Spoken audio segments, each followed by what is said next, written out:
যে কেউ যদি সমকামিতার জন্য মত এমন জঘন্য কাজ করে, তারপর ভুল বুঝতে পারে এবং তওবা করে, আল্লাহ কি তাকে ক্ষমা করে দিবেন?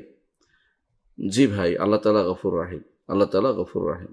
আল্লাহ তাআলা কোরআনে কারীম বলেছেন, কুল ইয়া ইবাদিয়াল্লাযিনা আসরাফু আলা আনফুসিহিম লা তাকনাতু মির রাহমাতিল্লাহ ইন্নাল্লাহা ইয়াগফিরুয যুনুবা জামিআ।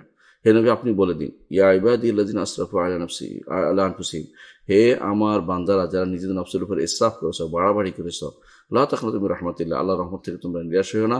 ইন্নাল্লাহা ইয়াগফিরুয যুনুবা জামিআ, আল্লাহ সব রকমের গুনাহকে ক্ষমা করে দিবেন। এটা তো আল্লাহ তাআলা ক্ষমা করে দিবেন। তবে শর্ত কি?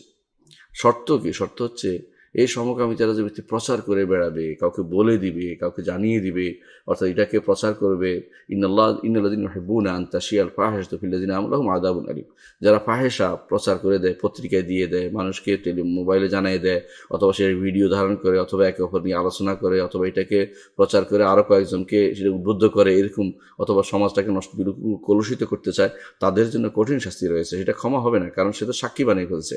সেটা ক্ষমা হবে, আল্লাহ ইচ্ছা করলে সে ভুলে দিতে পারেন, সেটা ক্ষমা একেবারে হবে না এটা বলছি না, তবে সাধারণ নিয়মে এটা ক্ষমা হবে না, এটা স্পেশাল কেস হয়ে গেছে। তখন এই সাধারণ নিয়মে, সাধারণ ক্ষমার ভিতরে সেটা পড়ছে না। আল্লাহ তাআলা এটাকে আল্লাহর কাছে বিশেষভাবে তওবা করতে হবে, আল্লাহ তাআলা বিশেষভাবে ক্ষমা করে দেন।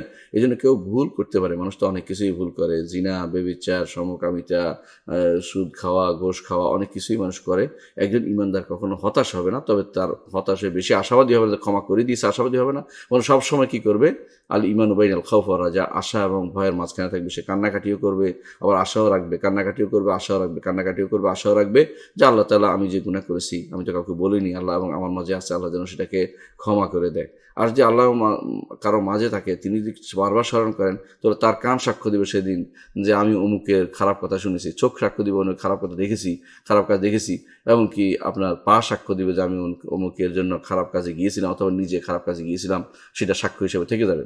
এই জন্য সেটা কঠিন বড় অপরাধ। রাসূলুল্লাহ সাল্লাল্লাহু আলাইহি ওয়াসাল্লাম এটা বলেছেন, কেউ গোপন রেখেছে, আল্লাহ তাআলা কিন্তু সে নিজে যায় প্রচার করে দিল।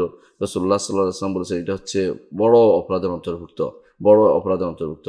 এই জন্য যারা এই জাতীয় সমকামিতা বা এই যেন জঘন্য কাজ করবে, তারপর ভুল বুঝতে পারে, আল্লাহর কাছে তওবা করে, এবং সেটা থেকে যে সমস্ত জায়গাতে গেলে এগুলো বারবার বেড়ে যায়, সেগুলো থেকে দূরে থাকবে, ইনশাআল্লাহ আল্লাহ তাআলা তাকে ক্ষমা করে দেবেন। ইনশাআল্লাহ তাকে ক্ষমা করে দেবেন। তবে বেশি আশাবাদী হয়ে ক্ষমা করে দিয়েছেন বলে এরপর আবার অন্যায় করে শুরু করা যাবে না, বরং আশাবাদী থাকতে হবে, আল্লাহ তাআলা ক্ষমা করে দেবেন। ভয়ও থাকতে হবে যে ক্ষমা যদি না করে দেন আমার কী হবে। ভয় এবং আশা, এই দুইটার মাঝে হচ্ছে ঈমান। আর মৃত্যুর সময় যখন আসবে, তখন অবশ্যই আশাকে প্রাধান্য দেবেন। আল্লাহ ইনশাআল্লাহ, আমি একটু চেষ্টা করি সারাটা জীবন, আমি চেষ্টা করেছি আল্লাহর কাছে তওবা করতে, আশাকে প্রাধান্য দিয়ে বলবেন, যিনি ইনশাআল্লাহ তাআলা আমার গুনাহকে ক্ষমা করে দিচ্ছেন।